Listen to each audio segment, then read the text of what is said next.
Salut à toi et bienvenue dans ce nouvel épisode de Chill, Investi et Réussi. Je suis Kelly, fondatrice de l'agence Serenity à Brive-les-Bains, spécialisée particulièrement dans l'investissement locatif et les résidences secondaires dans le secteur des Trois-Vallées. Aujourd'hui, on aborde un sujet crucial pour ceux qui envisagent un achat immobilier à plusieurs. Que ce soit en couple, entre amis ou en famille, acheter un bien collectif présente des avantages mais comporte aussi des spécificités qu'il faut bien comprendre avant de se lancer. Dans cet épisode, nous allons explorer 3 options principales pour acheter à plusieurs. En indivision, en société civile immobilière, c'est-à-dire SCI, et en tant que couple marié, pacsé ou en concubinage. Nous verrons les avantages et les inconvénients de chaque formule et surtout comment se protéger en cas de séparation ou de conflit. Enfin, nous parlerons des implications financières et juridiques pour faire le choix le plus adapté à ta situation. Alors installe-toi, ouvre grand tes oreilles et prends des notes. Quand on achète un bien en couple, la façon dont le bien sera détenu dépend souvent du statut juridique du couple. Premier exemple, pour les couples mariés, il y a le régime matrimonial qui influence directement la propriété du bien. Par exemple, le régime de la communauté des biens réduit aux acquêts, le plus courant. Tout bien acheté pendant le mariage appartient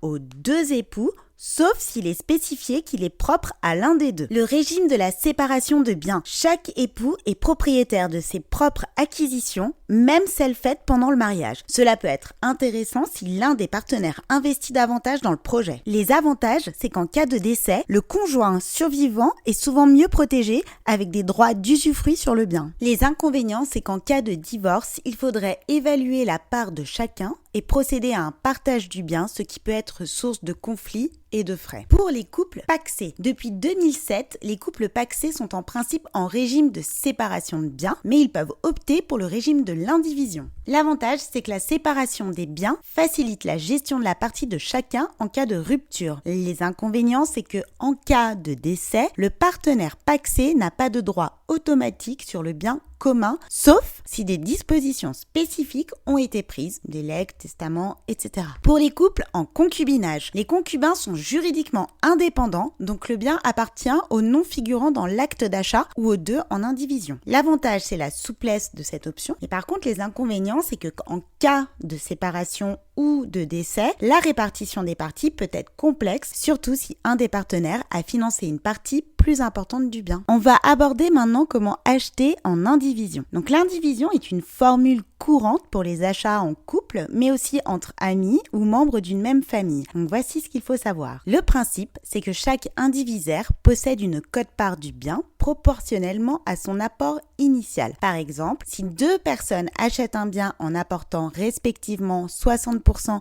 et 40% du prix, la répartition du bien sera également de 60-40. L'avantage, c'est une formule souple, sans démarche juridique lourde et qui permet de répartir précisément la propriété en fonction de l'apport de chacun. L'inconvénient, c'est que chaque décision concernant le bien doit être prise à l'unanimité, que ce soit pour les ventes ou les gros travaux. En cas de conflit ou de souhait de l'un des indivisaires à vendre, cela peut poser problème. La loi prévoit cependant la possibilité pour un indivisaire de forcer la vente si aucune solution amiable n'est trouvée. Comment se protéger en indivision ? Il est fortement recommandé de signer une convention d'indivision pour anticiper les cas de séparation, décès ou désaccord. Ce document permet de fixer les règles de gestion du bien, les modalités de sortie de l'indivision et peut même prévoir une clause d'achat prioritaire pour les autres indivisaires si l'un souhaite vendre sa part. Passons maintenant à la société civile immobilière, c'est-à-dire la SCI. Donc la SCI est une structure plus formelle, mais souvent très avantageuse pour les achats en groupe, surtout pour les projets de long terme. Le principe, c'est que la SCI est une société qui détient le bien immobilier et chaque membre est associé en fonction de son apport. Les parties de la société sont divisées entre les associés qui détiennent des actions plutôt que le bien immobilier en direct. L'avantage, c'est la flexibilité de gestion. Les décisions sont prises en assemblée générale, ce qui permet d'éviter les blocages individuels. C'est aussi la transmission facilitée, c'est-à-dire que la SCI est souvent utilisée pour faciliter la transmission du patrimoine aux héritiers, tout en entraînant des frais de succession élevée.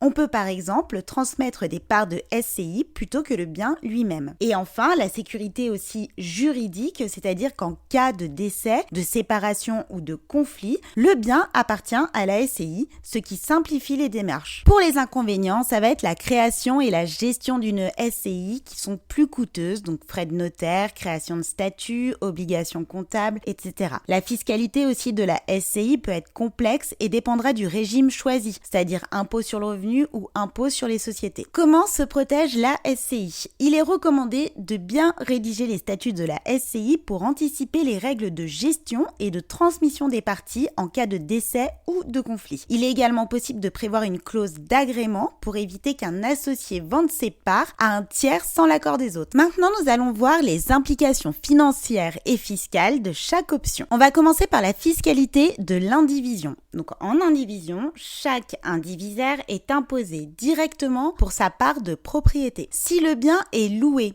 les revenus locatifs sont partagés selon la quote-part de chaque indivisaire et chacun paye des impôts sur sa part des revenus. Concernant la fiscalité de la SCI, donc la SCI à l'impôt sur le revenu est transparente. Les associés sont imposés personnellement sur leur part des bénéfices. Donc la SCI à l'impôt sur les sociétés, c'est-à-dire l'IS, est plus opaque. La société est imposée sur ses bénéfices et il est possible de bénéficier de l'amortissement comptable. Toutefois, la revente peut être plus taxée car les plus-values sont calculées différemment. La SCI offre également des avantages pour la transmission car elle permet de donner progressivement des parts à ses héritiers en bénéficiant d'abattements fiscaux. Maintenant, on va parler des implications financières du mariage, PACS et concubinage. Donc en cas de mariage sans contrat, la communauté réduite aux acquêts implique que le bien appartient aux deux époux. En cas de séparation ou de divorce, il faudrait procéder au partage du bien, souvent plus simple dans le cadre d'un régime de séparation de biens ou d'une indivision. Donc acheter un bien à plusieurs est une belle aventure qui peut apporter des bénéfices financiers et personnels, mais cela exige une réflexion approfondie sur le cadre juridique et financier. Que tu optes pour l'indivision, la SCI ou l'achat en couple, chaque option a ses avantages et ses contraintes. Merci d'avoir suivi cet épisode, j'espère qu'il t'aura aidé à mieux comprendre les options d'achat collectif. Merci de m'avoir écouté aujourd'hui. Si tu as des questions ou des sujets que tu aimerais que j'aborde, n'hésite pas à me contacter sur mon site